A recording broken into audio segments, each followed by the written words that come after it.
Si tu aimes mon contenu et que tu en veux un peu plus, tu peux me retrouver en tant que chroniqueur chez Box to Box. Tous les liens sont dans la description.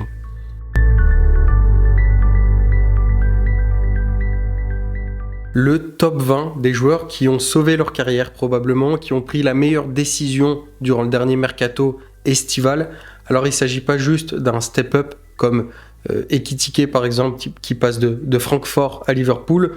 Ça c'est trop évident évidemment que c'est un bon choix d'aller dans un meilleur club dans l'idée. Là il s'agira plutôt du choix d'être parti ou d'être resté qui s'avère au final sur l'ensemble de cette saison être payant. Donc ça peut être le club qu'il a quitté s'écroule, le club qu'il a rejoint est en train d'étonnamment performer, ou alors le fait d'être resté justement dans un club et le club qu'il a failli rejoindre se révèle être un bourbier. Donc pour toutes ces raisons, on peut parler d'un choix payant. Au final, passons au top 20.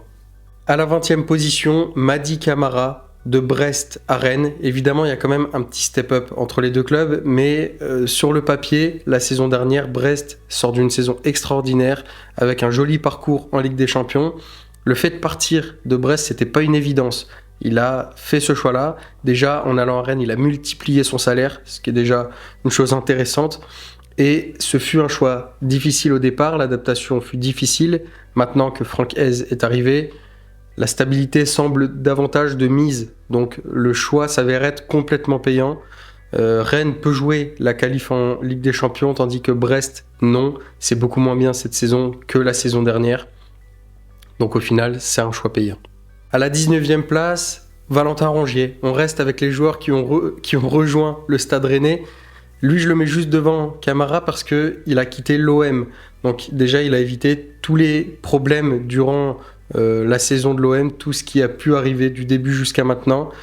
Il est enfin considéré dans un club avec une place de titulaire et de capitaine indiscutable.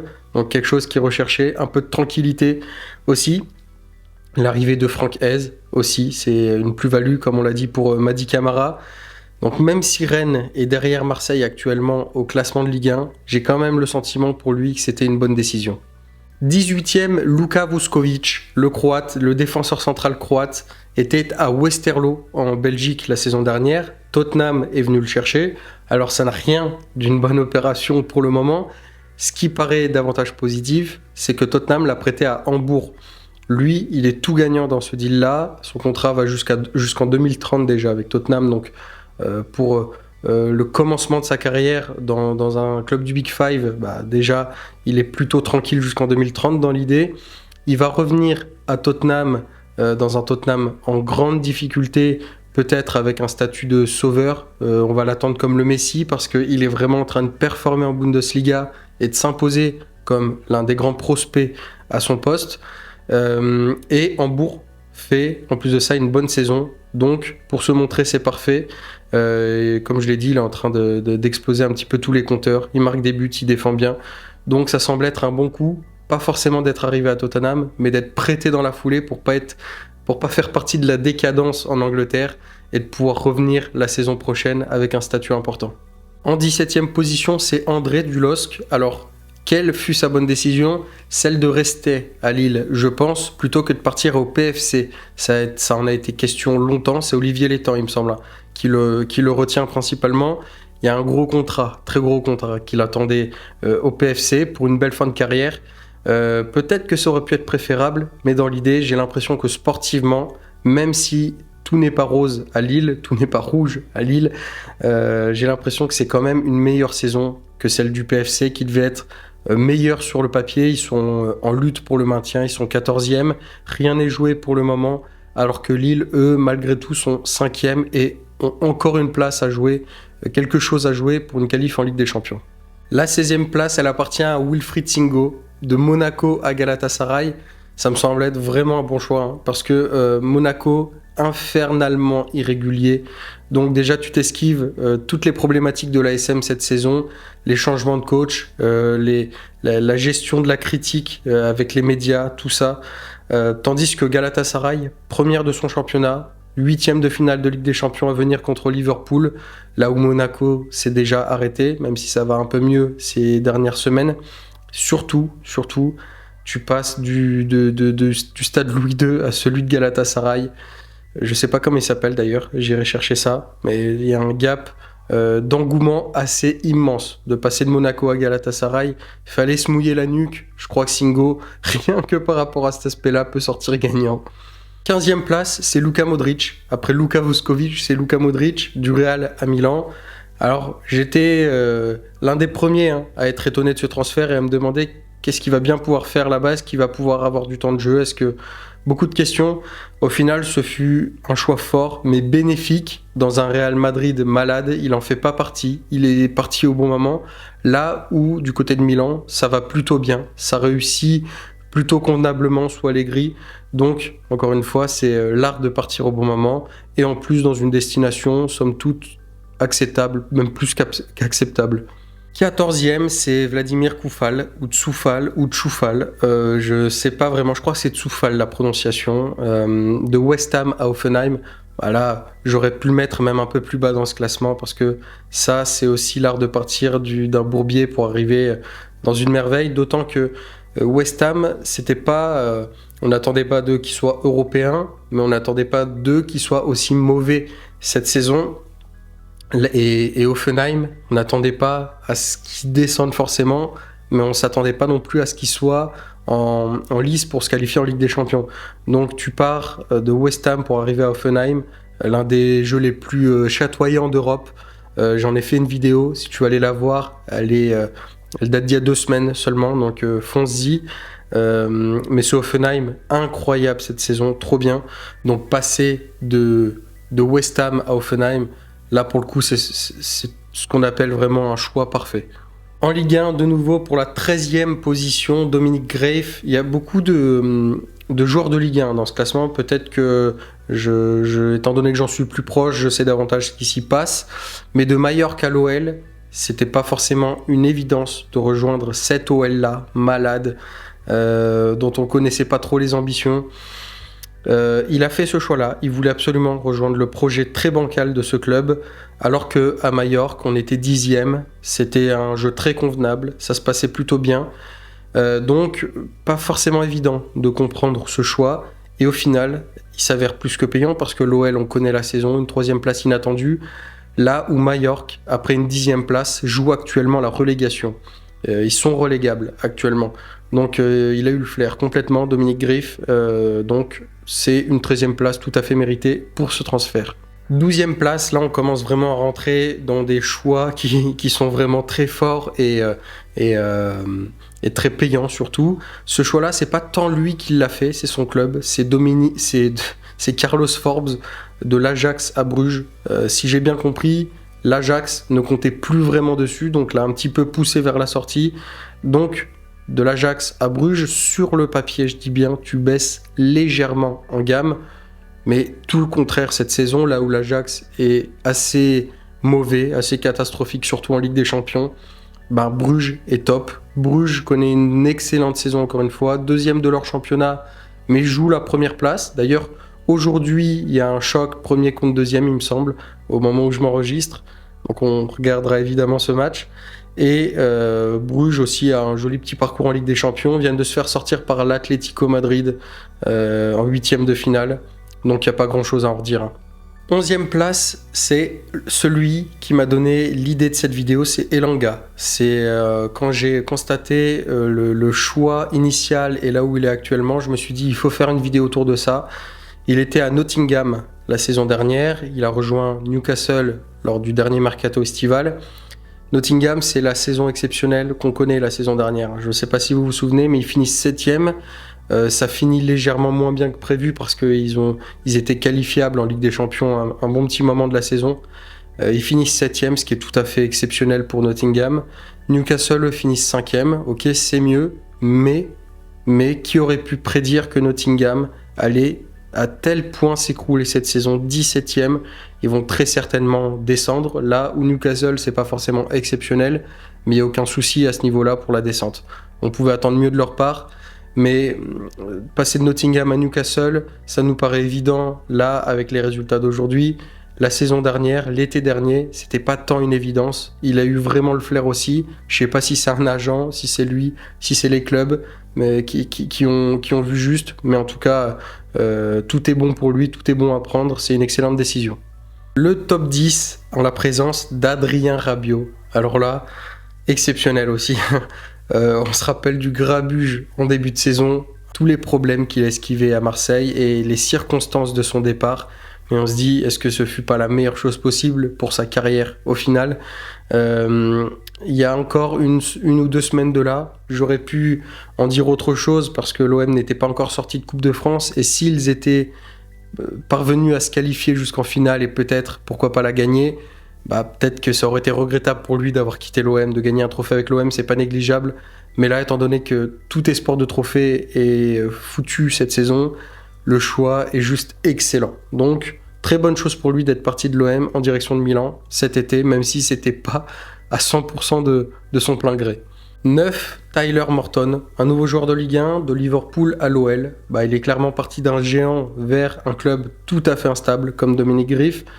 Un Anglais qui rejoint la France, c'est déjà pas le plus commun. De Liverpool, encore moins. Mais au final, cette saison, ce fut le meilleur choix parce que pour lui, évidemment, qu'il gagne du temps de jeu.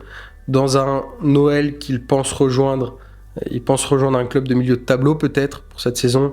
Ça joue la Ligue des Champions pour le moment. Un club qui est l'un des plus applaudissables, j'ai pas le mot, l'un des plus applaudissables de Ligue 1 cette saison. Vous comprendrez ce que ça veut dire.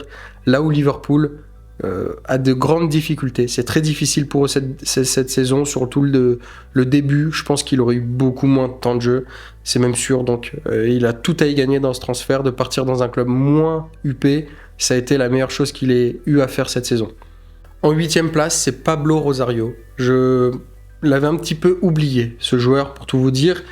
Il était à Nice, il est parti à Porto, et ça, c'est ce qu'on appelle avoir le nez creux.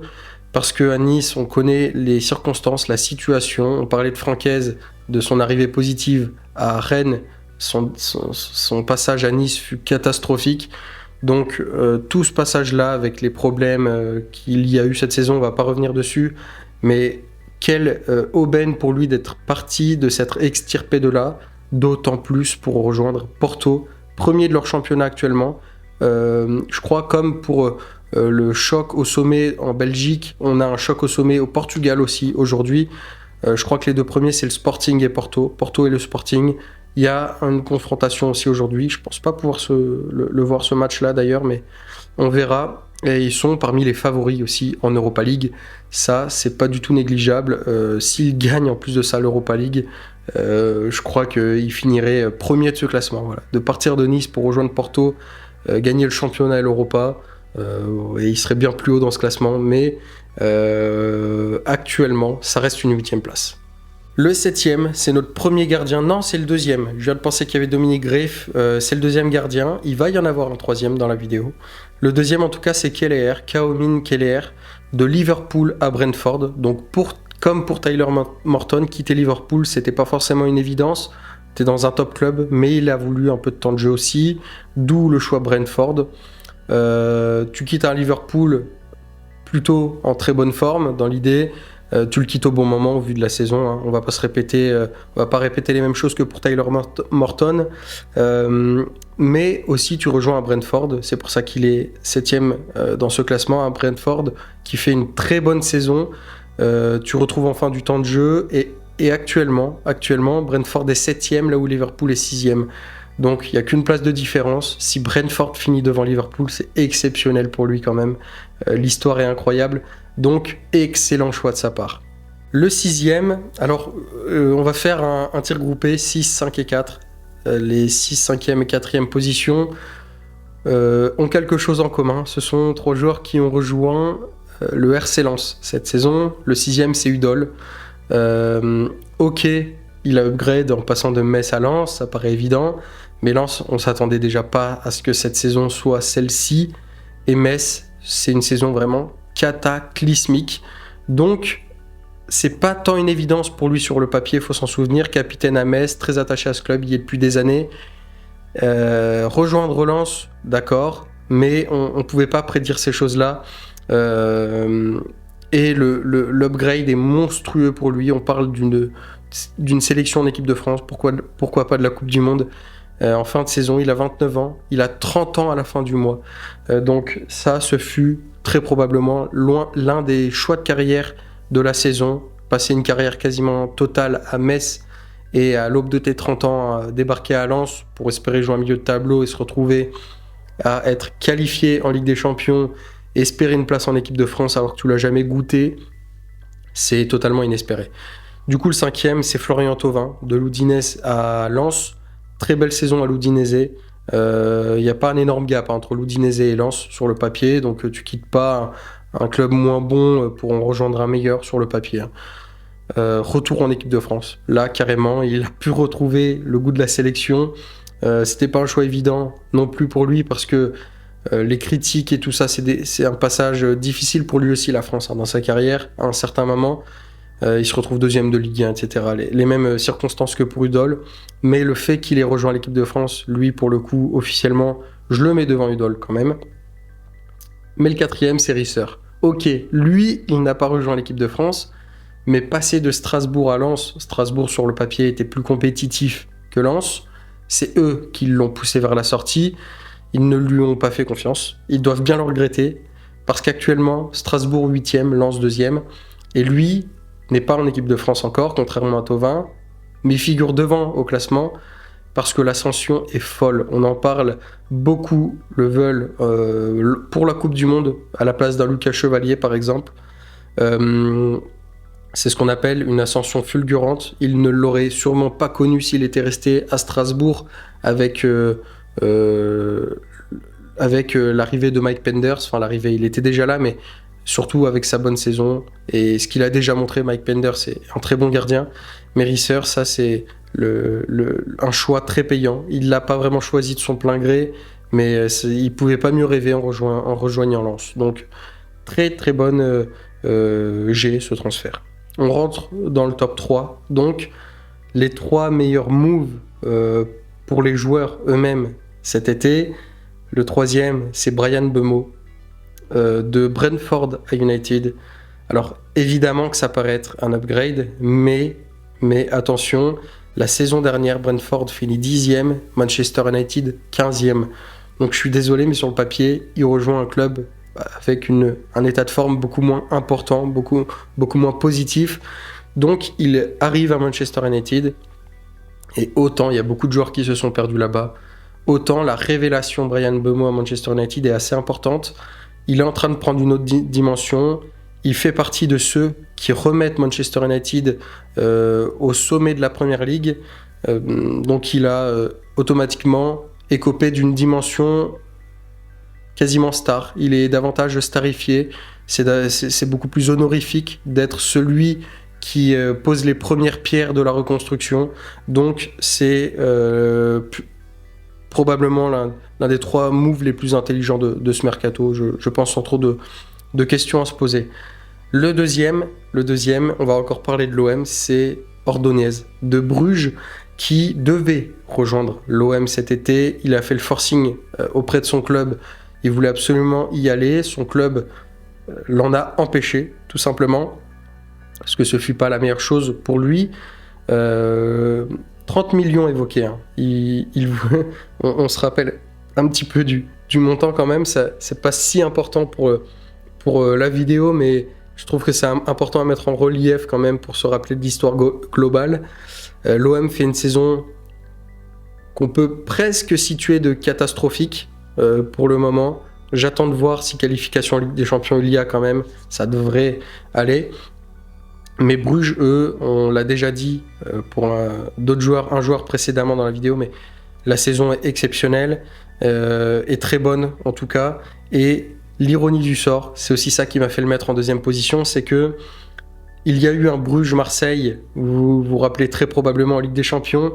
C'est Bruges qui a sorti l'OM de cette édition de Ligue des Champions. Lui, Ordonez, était titulaire ce jour-là, il a joué 70 minutes. 3-0. Donc, est-ce que c'est pas le plus beau pied de nez qu'on ait eu cette saison?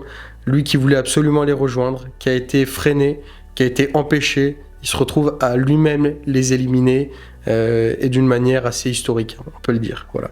Donc ça, c'est complètement dingue. Et notre première position, c'est l'homme de cette miniature, c'est Marc Guéhi. Pourquoi Marc Guéhi? Parce que lui, si on se souvient de Crystal Palace, cet été, il devait rejoindre Liverpool pour 40 millions d'euros.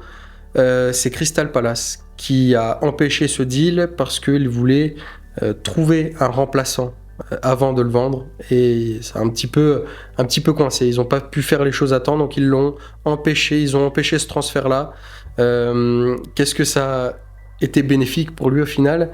Parce qu'il a rejoint Manchester City, et aujourd'hui, vous savez qu'il vaut mieux jouer à Manchester City qu'à Liverpool au vu de la situation de la saison de ces deux clubs respectifs.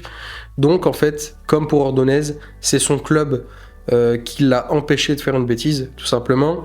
Ça aurait pu être encore pire pour lui, parce que Tottenham aussi, l'été d'avant, avait envoyé 60 millions sur la table pour le recruter. Imaginez, il passe de Tottenham, puis Liverpool, pour en fait atterrir à City.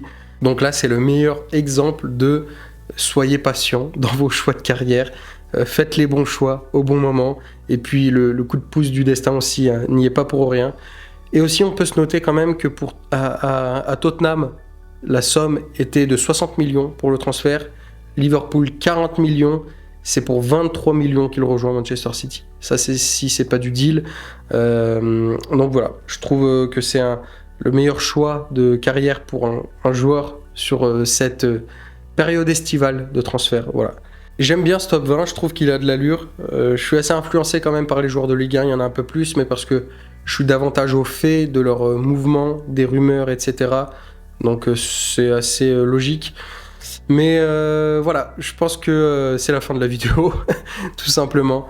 On se retrouve la semaine prochaine pour la suivante. J'ai pas mal de sujets intéressants qui arrivent là. Il y a aussi la Coupe du Monde qui va arriver, mais ça, on est déjà dessus, mais on en parlera très rapidement bientôt. C'est un petit teasing là que je vous fais. Voilà. À très vite. Bye.